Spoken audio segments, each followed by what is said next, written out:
Buenos días, soy Sergio Kipperstein, docente, profesor del Instituto Superior de Formación Docente 82, Carlos Fuentealba, de la Isidro Casanova, en La Matanza, provincia de Buenos Aires, República Argentina.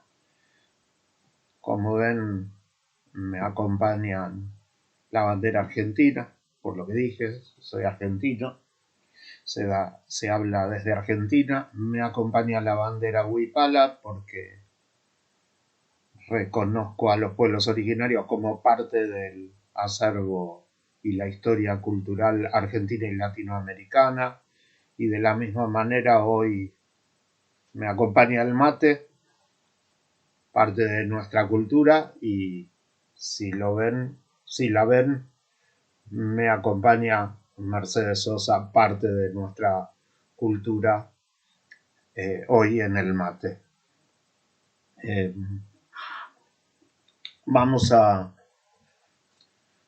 continuar con un trabajo anteriormente hecho sobre la base del libro El currículum oculto de Jorge Torres Santomé, trabajando en esta ocasión con el capítulo 4, Teorías de la Reproducción, para poder centrarnos fundamentalmente en la última de las teorías, que es la teoría de la reproducción cultural. Dentro del capítulo Teorías de la Reproducción trabaja con tres teorías: la teoría de la reproducción social, la teoría de la correspondencia y la teoría de la reproducción cultural. La teoría de la reproducción social, para sintetizarla, se basa fundamentalmente en el libro de Luis Althusser, Aparatos ideológicos del Estado. Presenta una posición marxista clásica, trabajando con el análisis de la sociedad sobre la base de pensarla desde la estructura y la superestructura.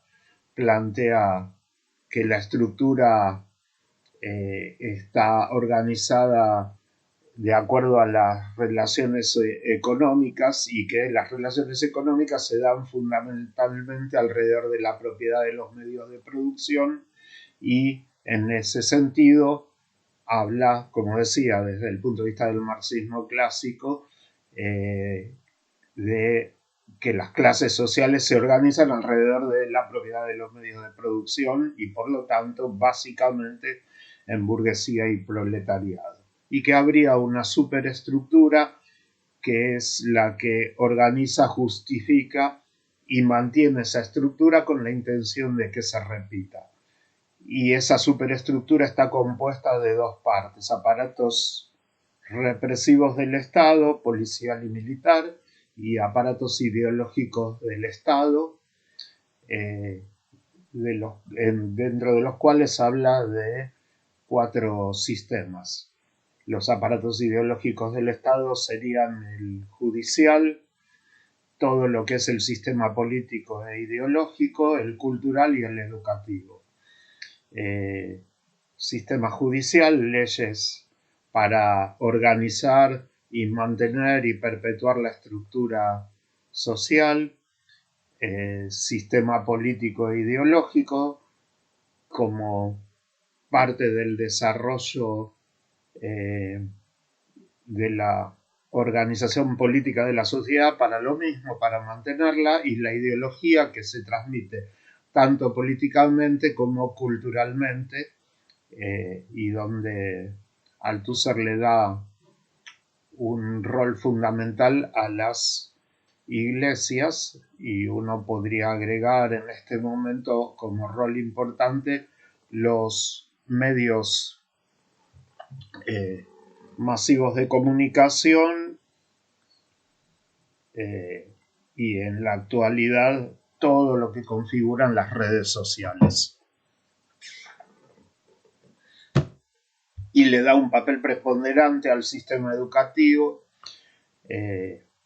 porque plantea que los niños están, de niños hasta adolescentes y jóvenes, están al menos durante alrededor de 15 años, durante al menos 4 horas diarias, y eso permite ir organizando cultural, ideológica y mentalmente a todos los que pasan por el sistema educativo. Así, los contenidos, las formas, las culturas, las ideas que sean similares a las de los otros sistemas pasan primero por el sistema educativo. Para Althusser, la escuela, el sistema educativo tiene una función reproductora.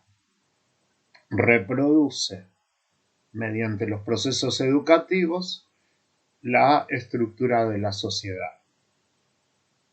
Aquí agrego yo, esta es una apreciación personal, que de acuerdo a esto nada podría modificarse, nada podría cambiarse hasta cambiar la estructura, y mucho menos el sistema educativo. No podría haber transformaciones. En tanto no cambie la estructura, porque todo lo demás depende de esa estructura y está hecho para perpetuar esa estructura. Es un agregado. Cabe preguntarse si es cierto que no puede haber transformaciones, y a la vista está todo lo que han hecho de Simón Rodríguez en adelante la gran cantidad de pedagogos latinoamericanos que plantean procesos, llamémoslo decoloniales, de descolonización o decolonización, que permiten pensar que sí es posible que haya algunas transformaciones importantes. Así que esa es la síntesis de la primera parte, la de la teoría de la reproducción social. La segunda parte, en la segunda parte, Jorge Torres nos habla de la teoría de la correspondencia. La venimos trabajando en la comparación con la idea del empleado del mes de la empresa McDonald's, y tratando de establecer relaciones entre esta empresa y esta caracterización del empleado del mes con el, entre comillas, alumno o estudiante esperado tradicionalmente. Vemos que las características en común tienen que ver con características, valga la redundancia, como obediencia, control, orden, pulcritud, que pueda constituirse en una representación ideal o de la empresa o del curso o de la escuela, que pueda y busque acceder a premios individuales meritocráticamente, no importa si los demás acceden o no a esos premios, porque son individuales, se buscan individualmente por medio del mérito nada más que individual. Esa persona aporta réditos a la empresa y al aula porque le da prestigio, permite acostumbrarse a trabajar con mucha gente en pocos espacios, está acostumbrada y acepta el control, y siempre con la mirada dirigida, enfocada hacia quien está dirigiendo, sea el aula o el proceso productivo. Esto es lo que plantea Jorge Torres, retomando a Jackson, quien postula que así se prepara para el trabajo dentro del mundo capitalista. de manera tal que el trabajo en el aula se correspondería con el trabajo en cualquier empresa. De ahí el nombre teoría de la correspondencia, y que lleva a poder entrar en ese mundo del trabajo como si ya lo conociera, a sentirse cómodo, a hallarse bien en ese lugar. Esa es la síntesis de la teoría de la correspondencia, y lo que cabe agregar aquí es que Jorge Torres plantea que esto se da mediante el currículum oculto, se repite de diversas maneras que preparan para la obediencia, para el control, para el orden, para la pulcritud, para todas las características que nombré antes. Preparan, pero no es de manera consciente que se transmite esto, sino que es de manera inconsciente, de manera no consciente. Aparecen constantemente estas situaciones que todos los docentes y todas las instituciones sostenemos, y que de alguna manera preparan para el mundo del trabajo. Currículum oculto, entonces, es una serie de enseñanzas y valores que no se transmiten de manera consciente, sino inconsciente, y que aparecen en todas las características antes nombradas, y que justamente entran en una de las tres funciones de la escuela secundaria. Las funciones son tres, básicamente, que son preparar para la continuidad de los estudios, preparar para el mundo del trabajo y preparar para el desarrollo de la ciudadanía. Dentro de esas tres, preparar para el mundo del trabajo está en relación directa con esta teoría de la correspondencia, está en relación directa con el currículum oculto, como dije antes, postulado por Jackson, por Apple y otros autores, y la cuestión que cabe aquí preguntarse es si el objetivo de la escuela secundaria, uno de los tres objetivos, es preparar para el mundo del trabajo. ¿Es correcta esa preparación? ¿De qué manera se prepara el currículum oculto? ¿Lo tenemos que dejar correr?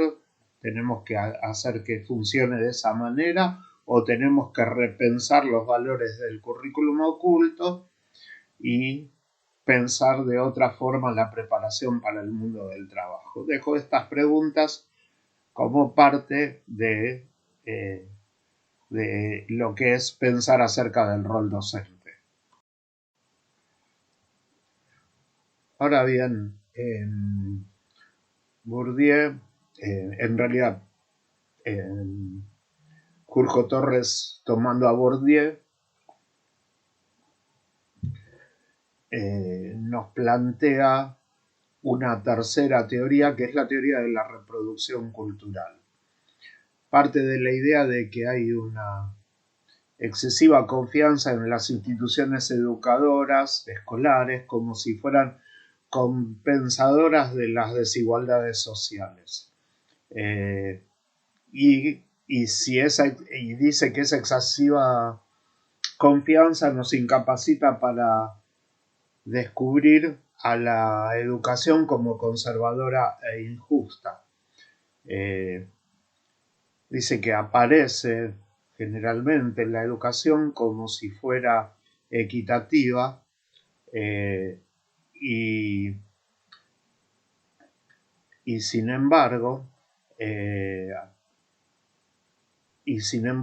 lo que ocurre es que termina legitimando el modelo de sociedad y de sistema político a partir de los resultados. En tanto, las reformas educativas no terminan de modificar los valores que se transmiten académicamente, ni los contenidos, ni los métodos de trabajo, ni los criterios de selección y control, ni los procedimientos de orientación. En tanto no hay modificaciones, las reformas, las transformaciones curriculares no hacen modificaciones sustanciales en estos sentidos, y entonces aparece una equidad formal, plantea Bourdieu, una equidad formal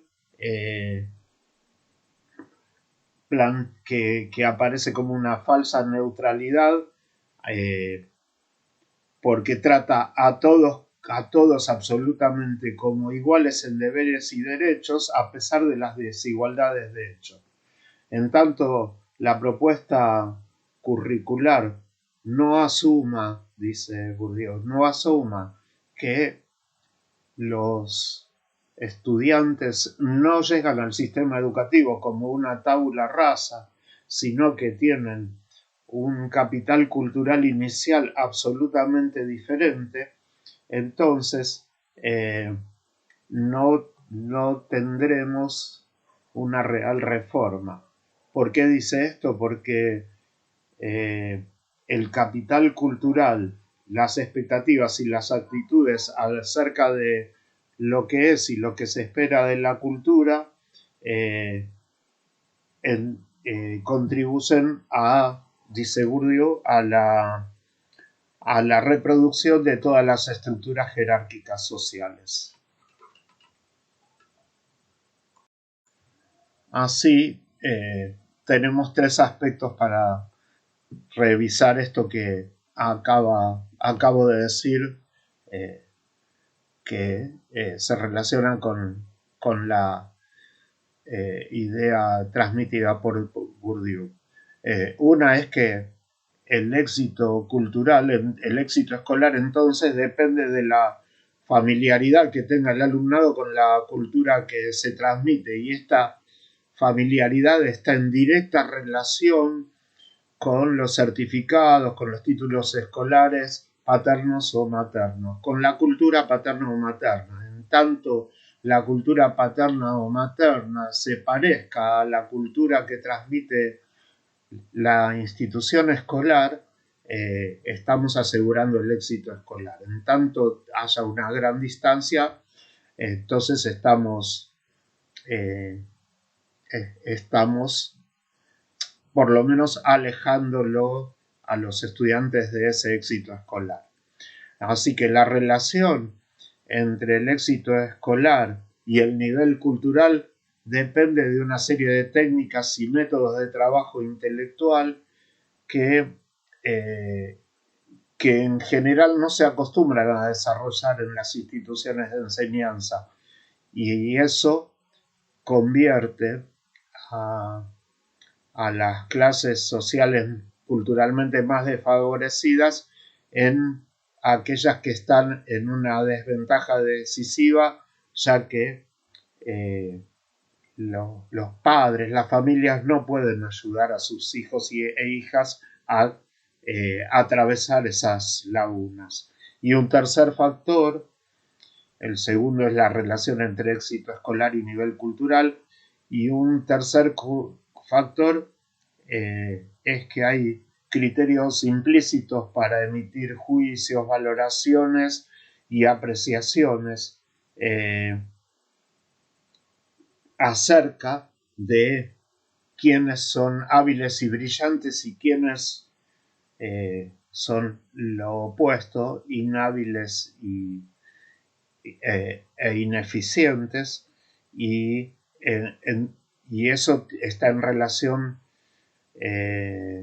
con el desarrollo de la elocuencia, con el desarrollo del estilo, con el desarrollo cultural que se espera que desarrollen las instituciones.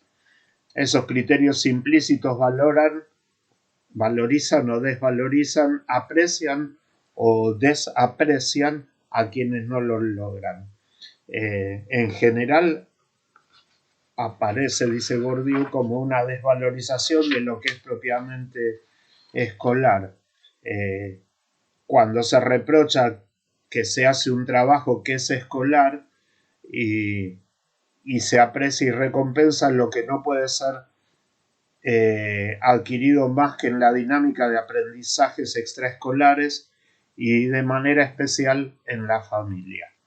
Esos tres factores dependen y están en correlación, en relación directa con el éxito o el fracaso escolar. Dice Julio Torres entonces, continuando con el análisis de Bourdieu, que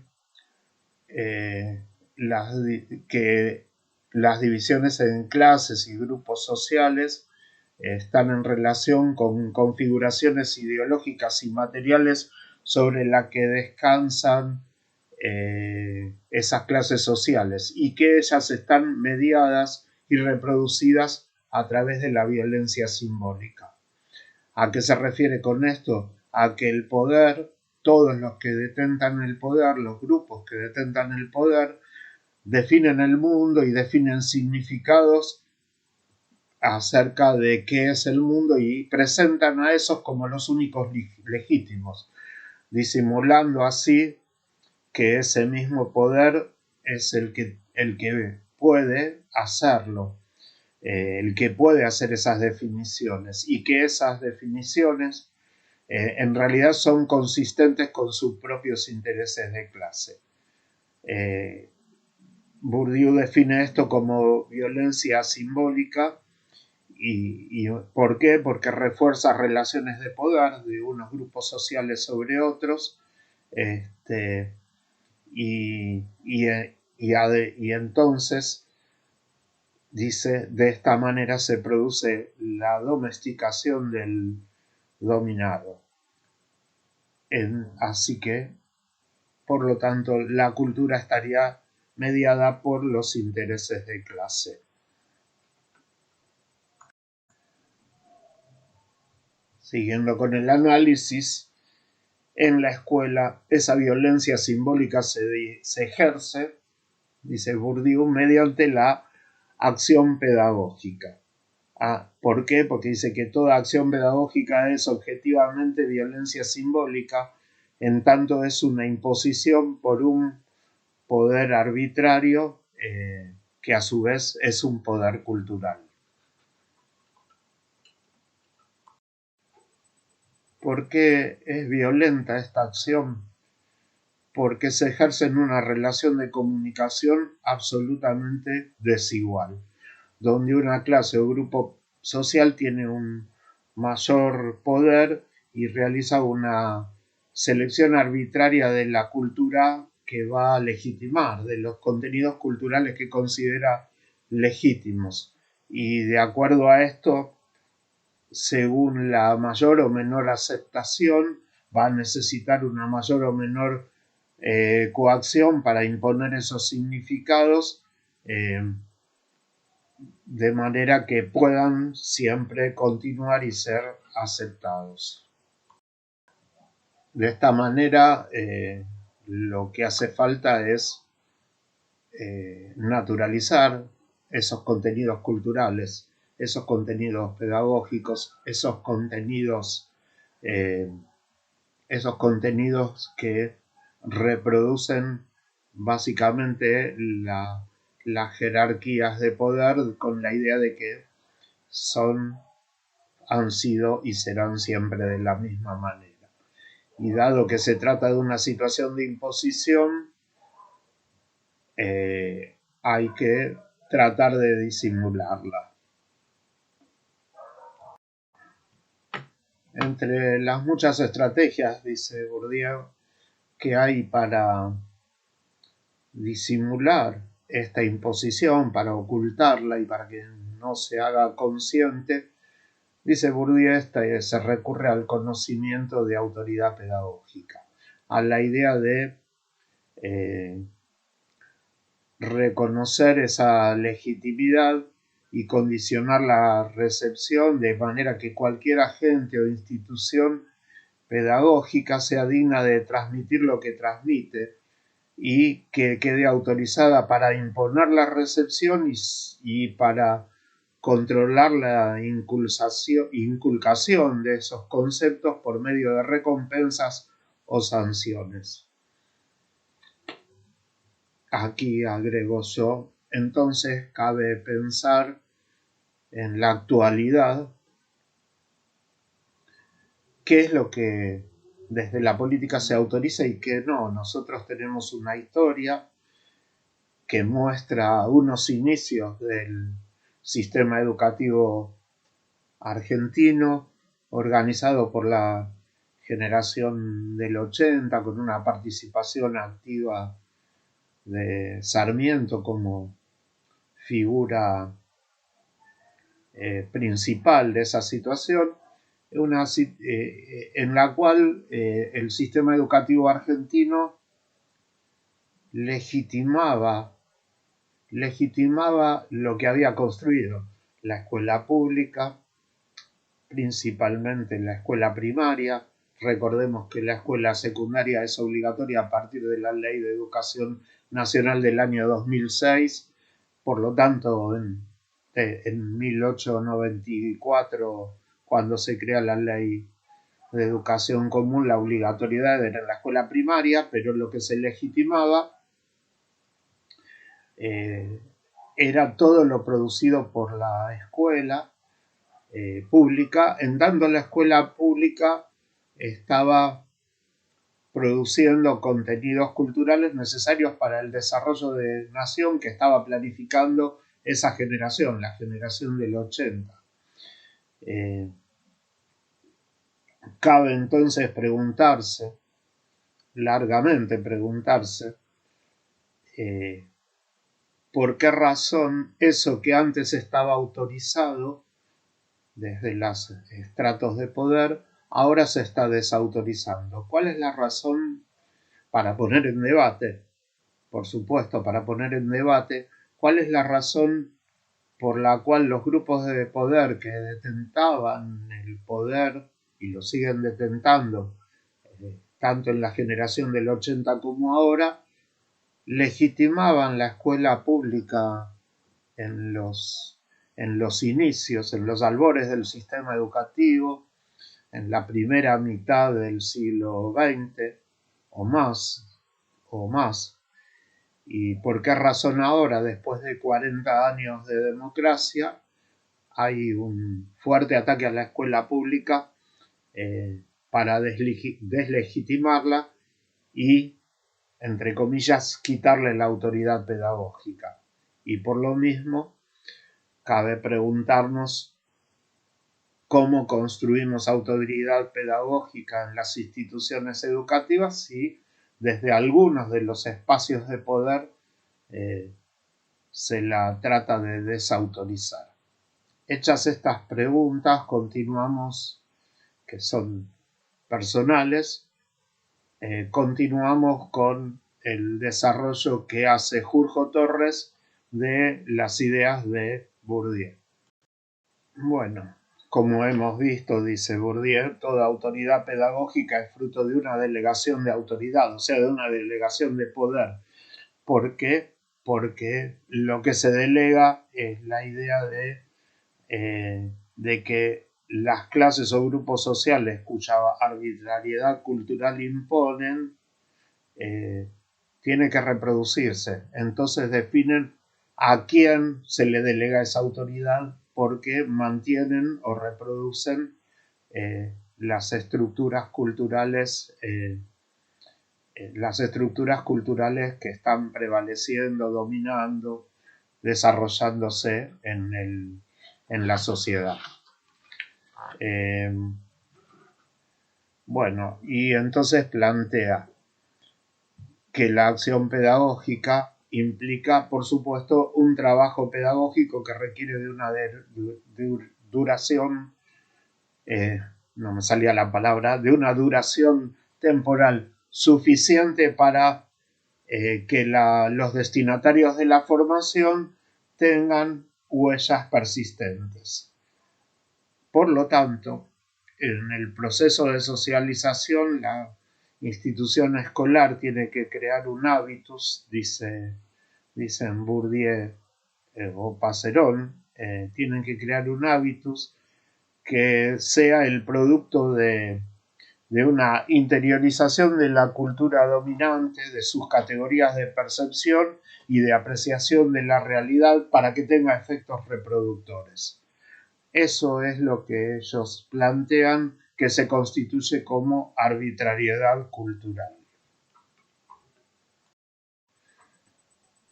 Así, el trabajo pedagógico contribuye a producir y reproducir la integración intelectual de una sociedad en tanto se comparten los mismos contenidos culturales. Por eso cada cultura, dice Bourdieu, cada cultura tiene un código común y los participantes de ese código asocian en el mismo sentido a las mismas palabras, a los mismos comportamientos y a las mismas obras. Así cada cultura supone lugares de encuentro, problemas similares y maneras similares de abordar esos problemas.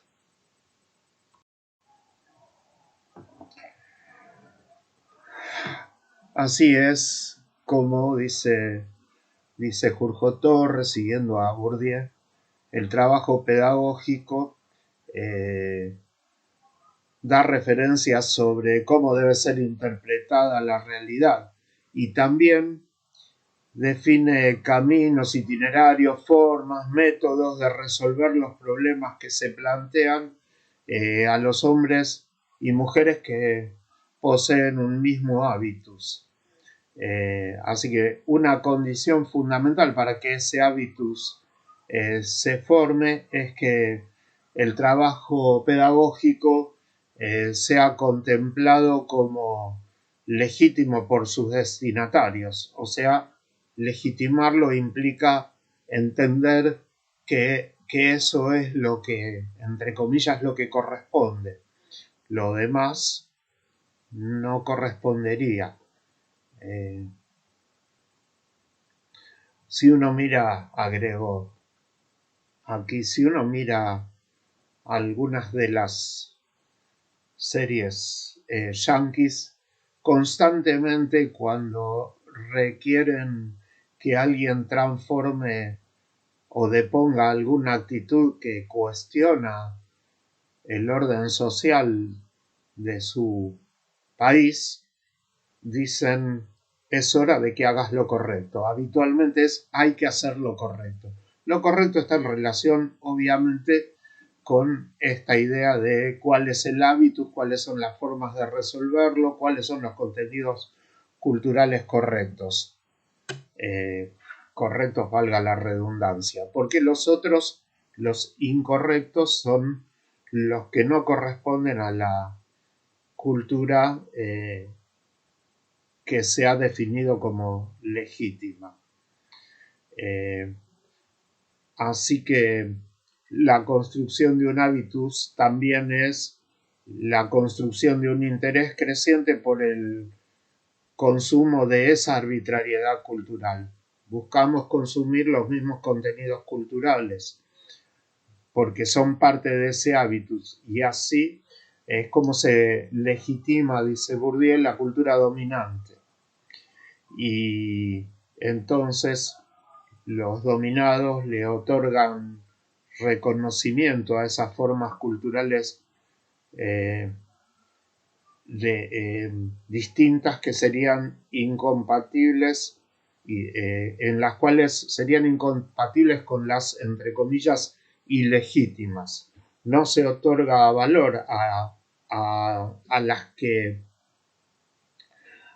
que se diferencian de la cultura legítima, oficializada, sino que se las margina, se las desprecia, se las desvaloriza. Y cuando los sectores sociales que tienen una cultura marginada, despreciada, y aceptan la otra cultura, la oficial, la legitimada, entonces se convierten, dice Bourdieu, en aliados de sus propios enemigos. Por último, fijándome ahora en el machete, porque esto es lo que hacemos los docentes, o tenemos el machete internalizado o vamos con el machete, con nuestra guía llamémoslo oficialmente guión de clase, guía que nos organiza, pero en términos habituales estudiantiles es un machete que utilizamos para recordarnos aquello que tratamos de explicar. Ya hablaremos en otro video un poquito de la teoría del machete. Ahora hablamos de cómo va cerrando Bourdieu y Passerón en su libro La reproducción, van cerrando estas ideas, diciendo que todo sistema de enseñanza debe las características específicas de su estructura y de su funcionamiento a que es necesario producir y reproducir condiciones institucionales necesarias para el ejercicio de su función, que es inculcar los contenidos culturales para reproducir esa arbitrariedad cultural de la que no es productora sino reproductora. Y de esa manera las instituciones contribuyen a la reproducción de las relaciones entre los grupos o clases sociales. Y ahí la reproducción cultural se convierte en reproducción social. Repito, para cerrar, esta es una síntesis del capítulo 4 del libro El currículum oculto de Julio Torres Santón, el capítulo que se llama Las teorías de la reproducción.